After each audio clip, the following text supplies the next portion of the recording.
Dentro de instantes, tempo e dinheiro. Apoio LS Tractor. Tratores projetados para o hortifruti. Copagel, a força que movimenta o agronegócio. Lotus Biosoluções, excelência em produtividade. Seja assinante do Clube do Tempo e Dinheiro. Entre no Clube do T&D. No ar, Tempo e Dinheiro.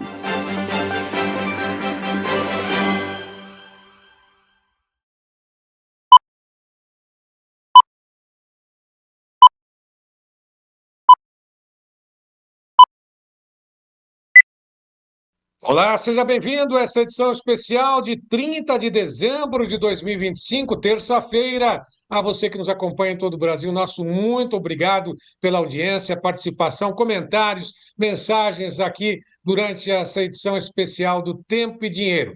E nessa programação, nós temos a participação do João Batista Olive e outras informações no Fala Produtor. Davi da Luz, Fala Produtor de hoje.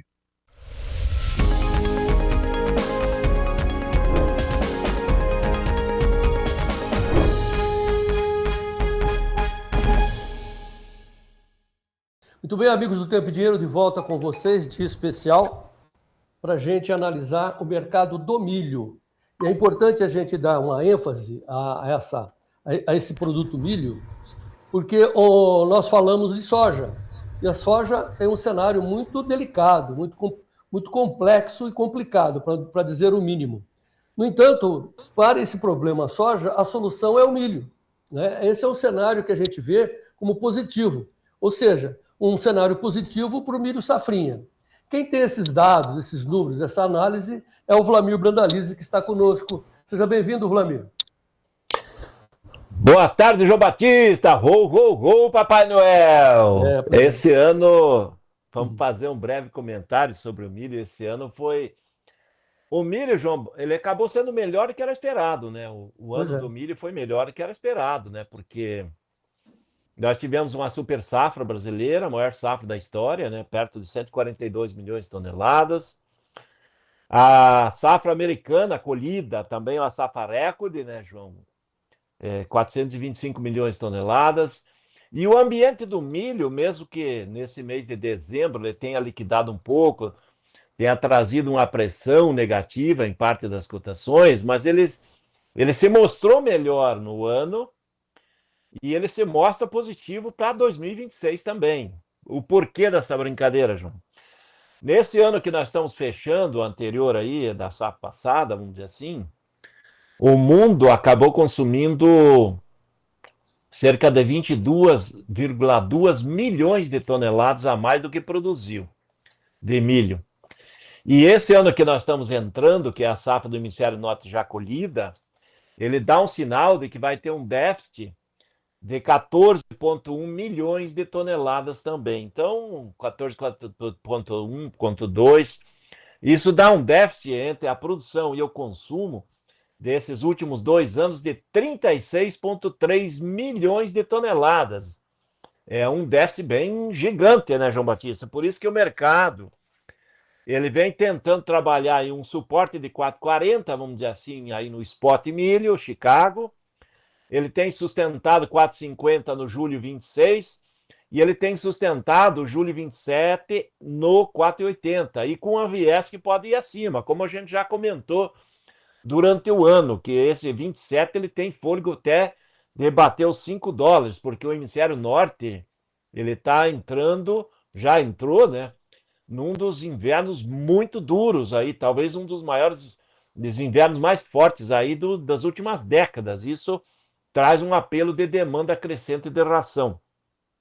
Então, ao mercado internacional, ele traz um apelo positivo, e no mercado nacional também, né? Porque nós estamos fechando o ano com recorde histórico de demanda de milho para ração e recorde histórico de demanda de milho para etanol. Então, esse ambiente do milho, ele é feio positivo também aqui dentro. O mercado não acreditava que ia ter tanta demanda, principalmente para o setor de etanol aí, que está bombando na produção, né? Então, sim, isso é um fator importante para milho, para dar condição aí, que nem você falou, né? A nova safrinha, como é que o produtor vê? A grande questão é a nova safrinha, ou os plantios pela frente, eles dependem do que a gente vai carregar de estoque do passado. Então, se nós tivermos um quadro ajustado, exportações fortes, automaticamente abre uma janela importante pela frente, né, João? É isso que a gente está vendo.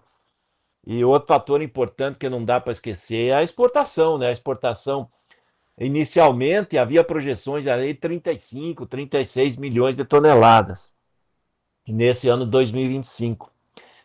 E nós vamos provavelmente superar 41 milhões e meio de toneladas, né, João? Então, isso também é fator demanda. E é positivo, né? Sinal positivo para o produtor, né? Então, milho vai começar a temporada com um olho melhor do que foi o ano que está passando, né? Que está fechando, justamente porque o mundo está com fatores fundamentais positivos do próprio milho, o Brasil está com fatores positivos e provavelmente nós vamos bater recorde histórico de novo de demanda de ração aí com níveis recorde, demanda de etanol, nível recorde. É provável que esse novo ano aí nós supere 27 milhões de toneladas de milho para etanol em 2026. Então, isso não se imaginava. Isso aí, se a gente voltar um ano atrás, a projeção do etanol, João, era chegar a 27 milhões de toneladas em 2030. Hoje nós já estamos falando em 2030, pensando em 50 milhões de toneladas de milho. Veja que coisa, João Batista. Qual é o agro, né? Veja como é o agro aí, que você tanto chora pelo agro, como é que é o nosso segmento, né? A conclusão óbvia o estímulo é preço. Deu preço, o pessoal planta, né?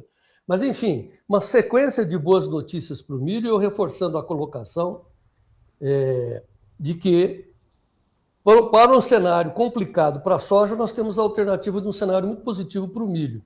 Então, relembrando o que o Vlamir falou agora, déficit internacional de 14 milhões só nesse ano de toneladas, imagina. Vamos precisar 14 milhões e não tem de onde sair. Então, isso vai traduzir-se em preços melhores, né, de 4,80, por que não bater nos $5 por bushel lá em Chicago? Enquanto que aqui no Brasil, acima de 70, essa é a pergunta que eu faço para o Vlamir, por causa dessa demanda por etanol. É claro que o produtor não pode vender na boca da safra, tem que esparçar, tem que fazer travas na bolsa, tem que fazer puts, tem que assegurar os melhores preços. Isso nós já estamos conseguindo ouvir, ter um retorno muito positivo do aprendizado dos produtores, né, que estão saindo só do mercado físico para também entrar nas travas, fazendo put, nas opções. Isso é uma profissionalização da categoria. Mas, enfim, reforço e retomo a pergunta. Aparentemente vai ser um ano muito positivo para o milho. Milho safrinha vai ser fundamental para compensar as complicações da soja, Vlamir. Olha, João Batista, aí sim, com relação à cotação, eu acredito que vai ser um ano bem favorável, melhor que foi esse. A questão principal, João, que nós temos que alertar o produtor é que esse ano nós tivemos um atraso no plantio da soja, teve muito replantio de soja, e vai ter muita área que vai estourar a janela ideal do milho, ali no final de fevereiro, né? Então vai ter a soja colhendo o pico, a gente espera o pico da colheita da soja lá para o dia 20 de março, 15 e 20 de março. João. Tarde. Então isso é importante para o produtor, porque se o mercado já começa o ano comprador, que a gente acredita que vai ser, porque só para te dar uma ideia, nesse momento nós temos aí, da safrinha colhida, foram 113,3 milhões de toneladas de milho safrinha colhido, recorde histórico. Temos 88 milhões de toneladas já negociadas, então avançou a negociação. E ainda resta aí umas 5 milhões de toneladas da safra de verão. A safra de verão, hoje dá para considerá-la plantada. Então, tem algumas áreas ainda não plantadas no Rio Grande do Sul, mas a safra de verão está plantada. A safra de verão teve problemas ali no Rio Grande do Sul, que a gente pega lá desde a região de Santa Maria, subindo na faixa aí que chega até a Erechim, essa faixa do centro à parte do norte, e também teve problemas com calor e seca em partes das Missões. Lavouras gaúchas da região de Vacaria, Lagoa Vermelha, essa faixa dessa região estão em excelentes condições e no restante do Brasil estão lavouras boas. Então a gente acredita que vai ter 25 milhões de toneladas da primeira safra, que é uma safra muito parecida com esse último ano. Então, é dentro disso. Então, só que a questão é que vamos começar o ano com exportação, acelerando, mercado de Porto pagando R$70 ou mais. Como você falou, o mercado da B3 é de R$70 a R$75, 71 a R$75, com fôlego para viés de alta também. Então, isso traz ao produtor um otimismo, né? E automaticamente, quando ele olha o milho nesses patamares, ele fica motivado.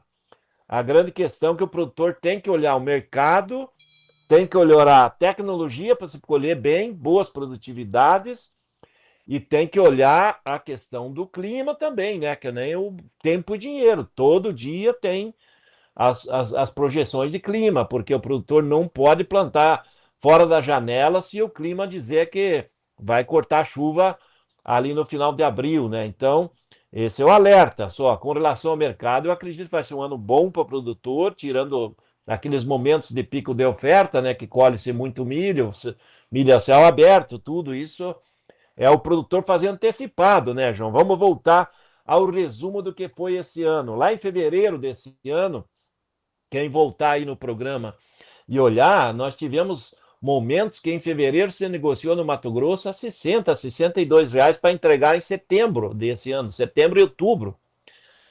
Pegou melhor cotação. E o setor de etanol comprando, o exportador comprando. E agora, em janeiro, fevereiro, nós poderemos ter janela de oportunidades de milho lá na frente. E se não tiver a janela de oportunidade, que nem você sempre prega, João, tem as opções da B3, ficar de olho, liga ali pro Fernandão, dá uma ligada lá, como é que tá liga a para nós situação? aqui, né? Manda mensagem para nós, escreve aqui para nós aí, que a gente resolve. Ô Vlamir, enfim, o importante para o produtor, então você deu dois cenários, né? E o primeiro cenário, que é preço, ele vai mais alto se complicar a janela. Oferta e demanda, não tem assim. Então, assim, quando você fala 75 B3, você está falando lá para maio? 75 B3 março, maio, lá do meio do ano, né? O março já está 75. Vamos pensar, maio. Isso, tirando o frete, dá 50 lá no Mato Grosso, é isso? Hoje dá para pensar em posição aí, se for pegar atrelado na bolsa, quase R$50, 48 a 50, 48, vamos dizer assim, João. Tá, estou fazendo um número de padaria, vou arredondar aqui. 75 lá, 50 no Mato Grosso, mais ou menos, tal. É um bom número, né, Vlamir? É um bom número, João, porque a cultura do milho, ela entra como agregador de valor, né? Porque o produtor otimiza máquinas, ele coloca uma palhada muito boa no campo, né? Então, e ele faz parte das adubações que vão ser usadas na soja no próprio milho ali, que já vai ficar. Então, é uma casadinha que deu certo, o mundo inteiro tem ciúme disso, e o produtor tem que aproveitar dessa oportunidade de ter essa condição. Então, é essa aí. Por isso que o produtor, nessa hora, ele tem que começar a olhar os números, fazer a sua conta e ver o que ele pode fechar, porque quando ele colher, João, o ideal no pico da colheita de soja e milho é colher, entregar aquilo que ele precisa de fazer, pagar a conta de insumo e dormir tranquilo e esperar para negociar nos momentos que o mercado trazer os cavalinho cilhado, né? Os Vamos explicar. Adorei o gancho.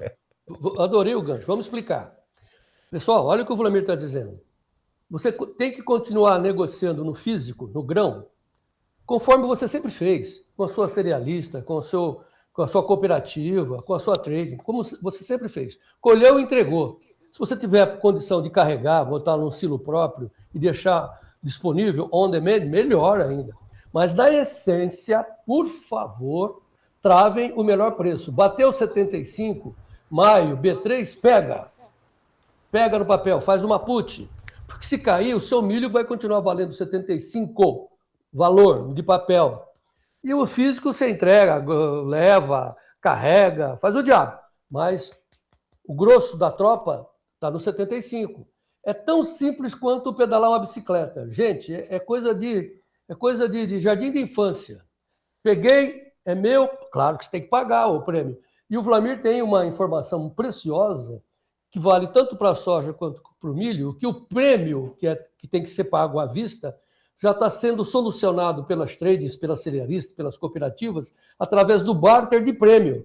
Então, assim, ao invés de você botar dinheiro físico, você entrega mais soja, 3% do volume que você quer travar, através de um barter, e esse barter equivale ao prêmio, então você entra com soja, fica devendo soja, paga com soja, enfim, é uma maravilha. Mas você travou o valor a 75. E com isso, o campo, né, se protege dos problemas desse governo, se protege de Brasília. Em resumo, está certo, né, Vladimir? Acho que essa é a grande ideia, né?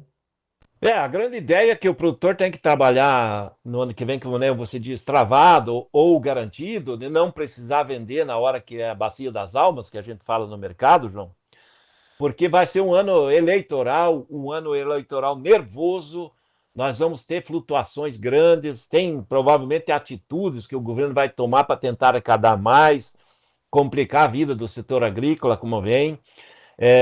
Passou no Congresso lá mais uma pegada, né, de corte de impostos, vamos dizer assim, que não é nem corte de impostos, é a volta de alguns impostos em que as empresas de insumos estavam liberadas aí, em função de que você compra um insumo, você repassa ele e depois no final você recolhe no global, né, Ju? Mas nós vamos ter provavelmente aumento de impostos aí no setor agrícola em cima de fertilizantes, defensivos, e o produtor tem que estar preparado que o governo é gastador, né? Ele vai querer cada vez arrecadar mais, né? E ele vai gastar tudo isso aí, ele vai tentar colocar mais gastos aí em cima do lombo de quem trabalha, né, João? É isso que está acontecendo e o produtor tem que ficar esperto nessa hora, né? Vladimir Brandalize, trigo, Rússia. O problema do trigo é a entrada da Rússia, a volta da Rússia ao mercado. Se houver realmente a assinatura da paz com a Ucrânia, a Rússia vai voltar ao mercado e vai descarregar seu trigo, é isso? Olha, João Batista, vamos fazer um resumo como é que está lá fora. Esse ano que já colheu a safra, né? O próprio relatório do USDA do mês de dezembro, o último do ano, ele trouxe um aumento da safra, um pouco de aumento da safra da Rússia também, mas a Rússia está com uma safra bem menor que o ano passado, que o anterior, né? Mas ele trouxe aumento da safra da Austrália, do Canadá e da Argentina. Então, esse fator aí pesou bastante nessa reta final de ano, né, João? Que o trigo andou lá raspando $6 o bushel, e agora vai fechando o ano, a virada desse ano aí, começando janeiro, com 5,10, 5,20 de base no spot, a 5,50, 5,60 nas médias e longas. Então ele teve uma queda de valores aí nesse final de ano. Isso travou o mercado brasileiro também, né? Porque os moinhos, João, eles estão fechando o ano de 2025, agora, 25, com praticamente 7 milhões de toneladas de trigo importado. Então veja a situação, nós estamos produzindo nessa safra, colhemos 7 milhões e meio de toneladas. E provavelmente estamos fechando o ano com perto de 7 milhões de toneladas importadas. Então é muito trigo, né? A grande questão, a boa notícia é que o Brasil também está exportando trigo, né? Então entra trigo barato aí que o pessoal compra aí com prazo longo para pagar, né, os moinhos. Tem os acordos, como o trigo da Argentina, do Mercosul, e o Brasil está ganhando espaço, né? Provavelmente nós vamos estamos fechando esse ano 2025 do trigo, com algo perto aí de pouco mais de 2 milhões de toneladas de trigo exportada. Então, nós vamos consumir 12 milhões e meio de toneladas no ano. Vamos pensar assim, vamos fazer o kit. Importando 7, produzindo 7,5, dá 14,5 de oferta. Estamos comendo perto de 12 milhões de toneladas e exportando 2, vai sobrando 500 mil de estoque, né, nesse resumo. A grande questão e positivo para o produtor pensar para frente no trigo é que no mundo que colheu mais trigo esse ano, o pessoal se decepcionou com as cotações. O produtor europeu está fazendo movimentos gigantescos na Europa, porque eles não querem um acordo do Mercosul com a União Europeia. Há um movimento gigantesco, querem a cabeça do Macron, até a primeira-ministra alemã lá, a presidenta alemã, também não está a favor, porque se deixar o mercado totalmente aberto, eles vão ser engolidos principalmente pelo Mercosul, né, João? Porque a Argentina é muito mais competitiva que eles no trigo. O Brasil, não, nem se fala, no milho e na soja também, e acaba complicando a vida da União Europeia, todo o setor produtivo agrícola deles. Então, isso é um sinal, porque já há um indicativo que a safra da nova safra de trigo mundial, João, ela já está plantada embaixo da neve agora, né? Porque agora já está nevando no hemisfério norte. Você planta antes, depois o trigo germina quando derreter a neve. Essa safra já é menor em área, então é um sinal, é o primeiro sinal de que o trigo tende a se equilibrar aí nos próximos meses, aí, principalmente quando nós chegar lá maio, junho, do meio do ano em diante, com o mercado um pouco mais positivo para o produtor brasileiro, porque esse ano nós estamos fechando com o trigo muito barato no mercado brasileiro. O produtor gaúcho recebe de 1.020 a 1.050 a tonelada. É muito barato. Trigo do Paraná, que paga um pouco mais, que a gente está mais perto dos grandes centros de consumo, ele é um trigo de 1.100 a 1.200, também muito barato. E os moinhos importam um trigo de 1.300, 1.400, preferem importar que tem um ano para pagar, né? Essa é a questão. E aí é o gargalo, João, que você sempre martela, né? A taxa de juro 15% ao ano, mais o custo do dinheiro, custa 20% ao ano. Então o moinho, em vez de pagar à vista 1.100, por exemplo, aqui, ele prefere importar a 1.300, porque ele vai pagar com um ano de prazo, que acaba ficando até mais barato para ele esse trigo do que ele pagar ele à vista no nacional. Veja como é que é uma incoerência da situação, que no caso do trigo precisaria criar uma política de trigo com liberdade de importação, mas ao mesmo tempo tendo regras iguais para o produtor brasileiro, né? Para o produtor brasileiro não ter que enfrentar um juro de 2%, 3% ao ano, que é o juro internacional, em que eles trazem o trigo importado com prazo longo, né? E aqui não tem como dar todo esse prazo, porque o produtor ele colhe, vende e precisa de fazer caixa e pagar conta, né? Precisa uma melhoria na questão do trigo, João, mas eu acredito que a nova safra mundial de trigo já não vai ser tão boa e vamos voltar a ter uma demanda de trigo mundial 26, 27 maior que a produção, e aí um cenário melhor para o produtor. E o trigo está avançando, deve avançar ainda bem aí nos estados centrais, né? O trigo é um produto que precisa pouca água em relação à irrigação do meio do ano aí, né? Comparado com o milho, é uma oportunidade importante para os produtores e deixa uma boa palhada aí para as áreas centrais, né, João? Isso é o diferencial, né? Em termos de palhada, não há dúvida. Porém, você é sempre otimista, dando um cenário que pode ser que, né, a gente consiga fazer um preço de saca a quanto, Vladimir? Quanto está hoje e quanto você acha que pode chegar? Olha, João, o trigo normalmente é tonelada que se negocia, né? Sim, algumas cooperativas do Paraná têm sacas aí, valor de saca de 70, 65, Só 70. como comparação. 70. Mas ó, hoje nós estamos com o trigo, a tonelada no Rio Grande do Sul de 1.020 a 1.050. Eu acredito que o produtor, na nova temporada, vai pegar de 1.100 a 1.200. Gaúcho. E o produtor paranaense, que hoje de 1.100 a 1.200, vai pagar perto de 1.300 uma tonelada.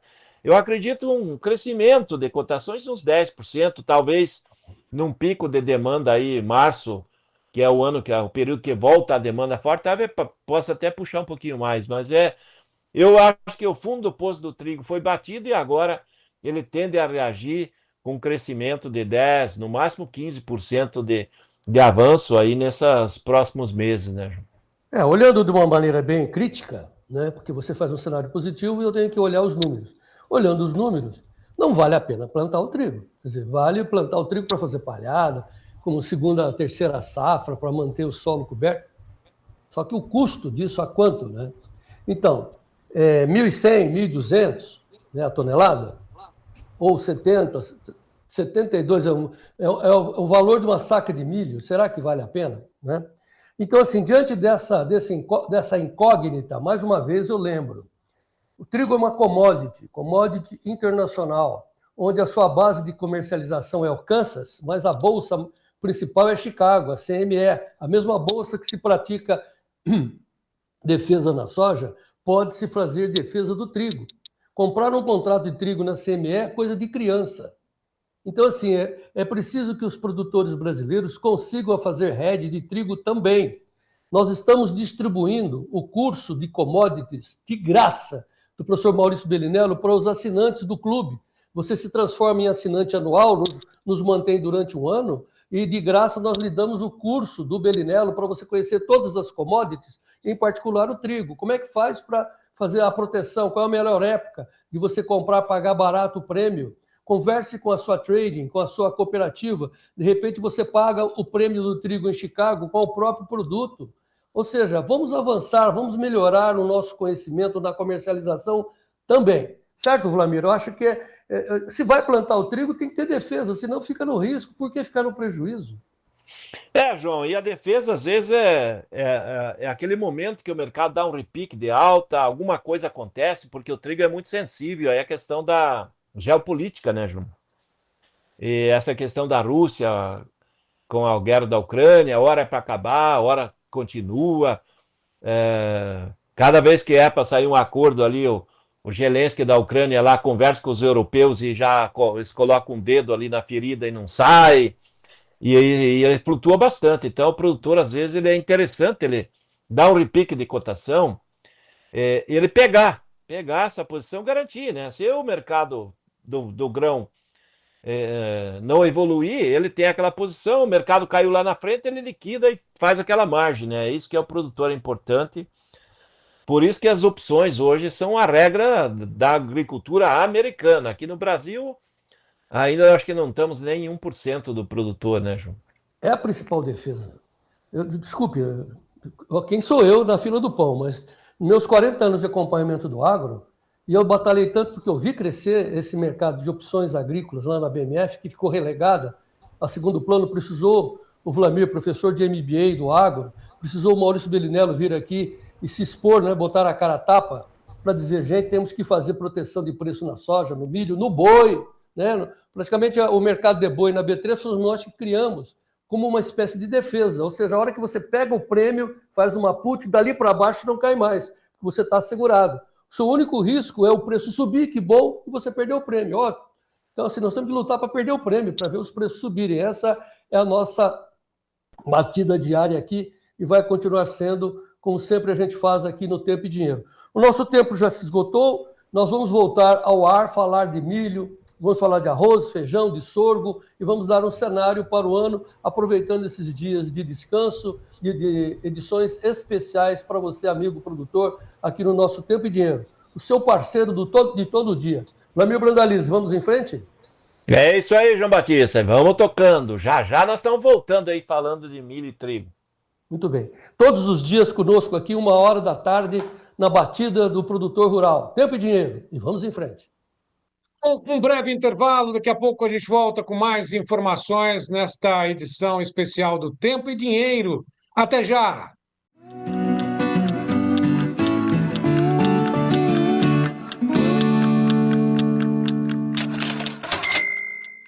Olá, meu nome é Rodrigo, sou coordenador comercial pela LS Tractor e hoje vamos apresentar a série Plus 80, 90 e 100, tratores de 80, 93 e 105 cavalos, respectivamente, a melhor escolha da categoria. Capô basculante, que facilita as manutenções diárias e periódicas, a soma dos motores Perkins, mais a transmissão 12x12 LS, entrega todo o desempenho que vocês já conhecem aí no campo. Um dos pontos fortes da série Plus é o conforto operacional, com a plataforma plana e comandos à palma da mão, como reversor sincrochuta, seta, farol, alerta, buzina, farol de baixa, temperatura de motor e pressão de óleo.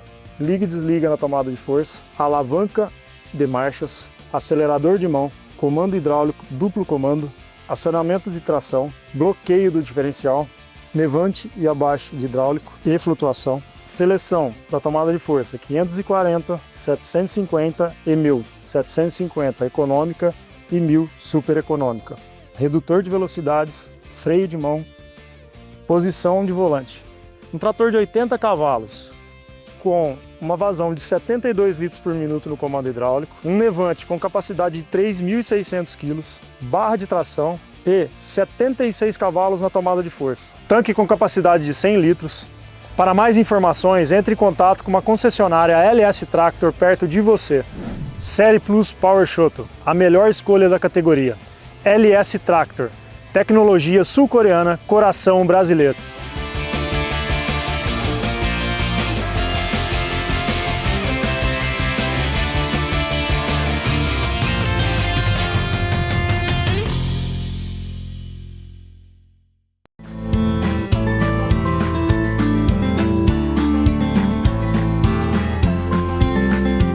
A força que vem de dentro.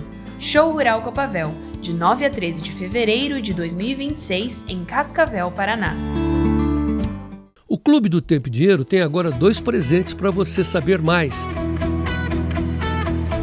O curso de opções do Maurício Bellinello, gratuito, e o curso do Vitor Caso de comercialização da sua safra, mercado físico. Então entre no Clube do Tempo e Dinheiro e ganhe esses 2 presentes. Transforme a sua assinatura numa assinatura anual ou entre no clube já através de uma assinatura anual e você tem à sua disposição esses 2 presentes do Clube do Tempo e Dinheiro. Comece o ano muito bem informado e bem protegido. Saiba antes, proteja-se contra os riscos e vamos em frente.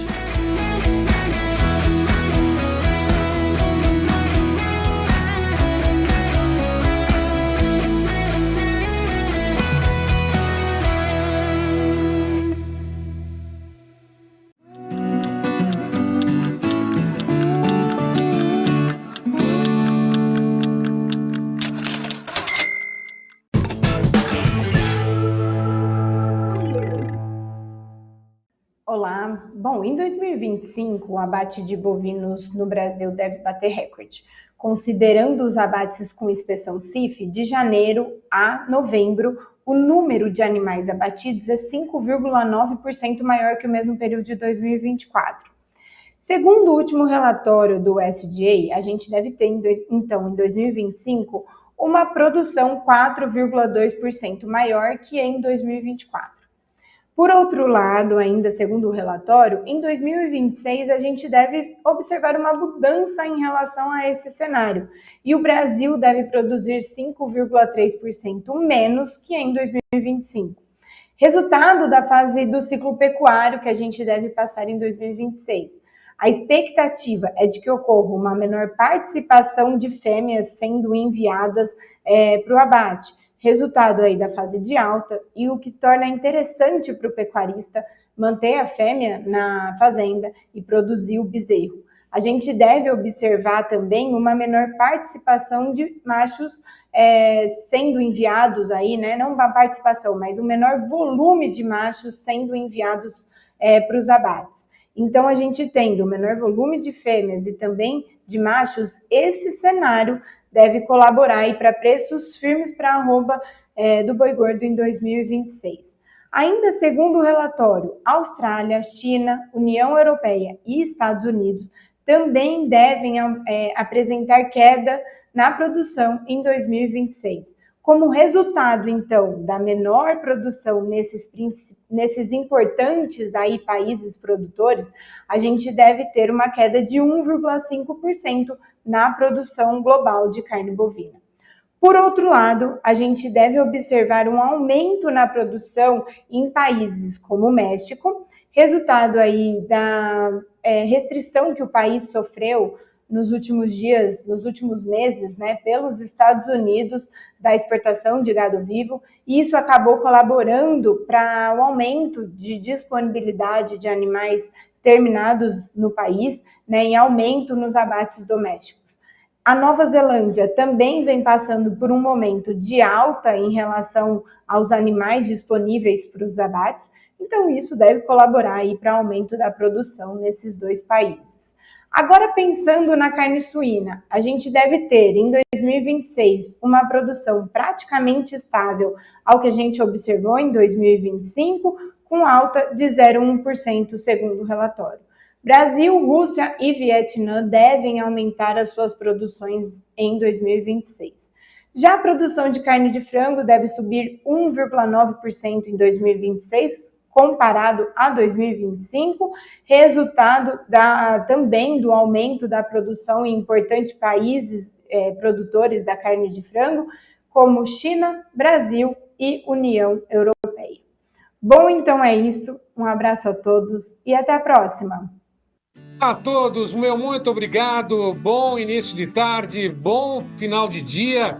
Mais uma vez, nossos agradecimentos especiais a você que nos ajuda e contribui para que o Tempo e Dinheiro continue como o principal veículo de comunicação do agronegócio brasileiro. Amanhã a gente volta com mais informações nessa série especial de entrevistas aqui do Tempo e Dinheiro, programação do TID. Não esqueça, hein? Tá aí, 19998132915, é o telefone do Clube de Assinantes do Tempo e Dinheiro. Uma ótima tarde, bom finalzinho de dia e até amanhã.